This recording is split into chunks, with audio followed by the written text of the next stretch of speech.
Matthieu 8. Quand Jésus descendit de la montagne, une foule nombreuse le suivit.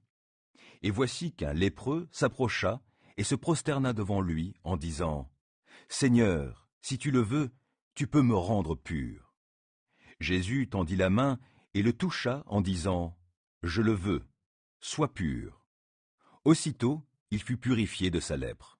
« Attention, lui dit Jésus, ne le dis à personne, mais va te faire examiner par le prêtre et apporte l'offrande prescrite par Moïse. Cela leur servira de témoignage. » Jésus entrait à Capernaum, quand un officier romain l'aborda. Il le supplia, « Seigneur, mon serviteur est couché chez moi. Il est paralysé, il souffre terriblement. »« Je vais chez toi, lui répondit Jésus, et je le guérirai. »« Seigneur, dit alors l'officier, je ne remplis pas les conditions pour te recevoir dans ma maison, mais tu n'as qu'un mot à dire, et mon serviteur sera guéri. Car moi-même, je suis un officier subalterne, mais j'ai des soldats sous mes ordres, et quand je dis à l'un « va », il va. Quand je dis à un autre « viens », il vient. Quand je dis à mon esclave « fais ceci », il le fait.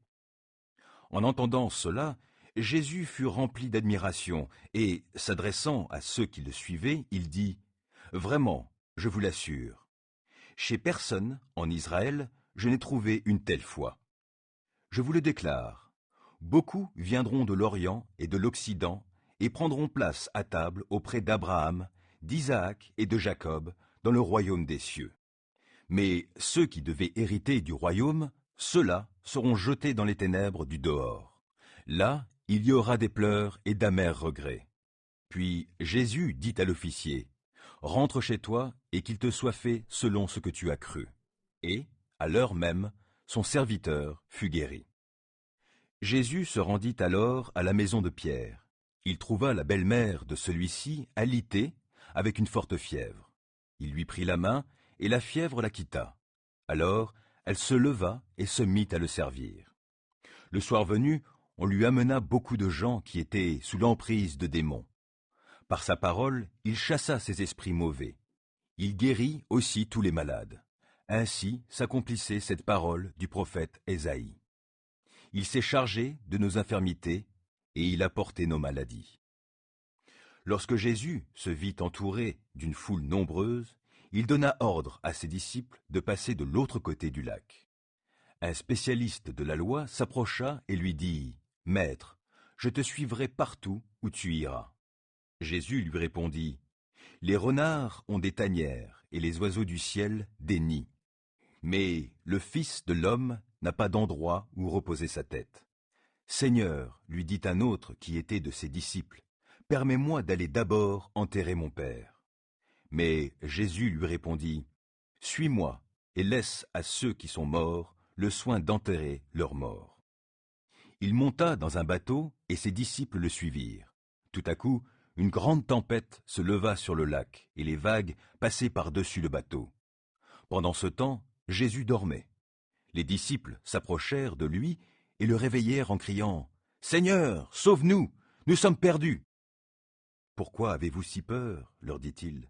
« Votre foi est bien petite. » Alors il se leva, parla sévèrement au vent et au lac, et il se fit un grand calme.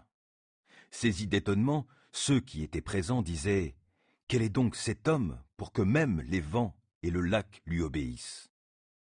Quand il fut arrivé de l'autre côté du lac, dans la région de Gadara, 2 hommes qui étaient sous l'emprise de démons sortirent des tombeaux et vinrent à sa rencontre.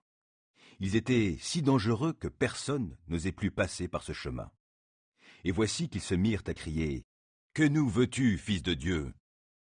Es-tu venu nous tourmenter avant le temps ?» Or, il y avait, à quelque distance de là, un grand troupeau de porcs en train de paître. Les démons suppliaient à Jésus « Si tu veux nous chasser, envoie-nous dans ce troupeau de porcs. » « Allez, leur dit-il. » Les démons sortirent de ces 2 hommes et entrèrent dans les porcs. Aussitôt, tout le troupeau s'élança du haut de la pente et se précipita dans le lac, et toutes les bêtes périrent noyées. Les gardiens du troupeau s'enfuirent, coururent à la ville et allèrent raconter tout ce qui s'était passé. en particulier ce qui était arrivé aux 2 hommes qui étaient sous l'emprise de démons. Là-dessus, tous les habitants de la ville sortirent à la rencontre de Jésus et, quand ils le virent, le supplièrent de quitter leur territoire.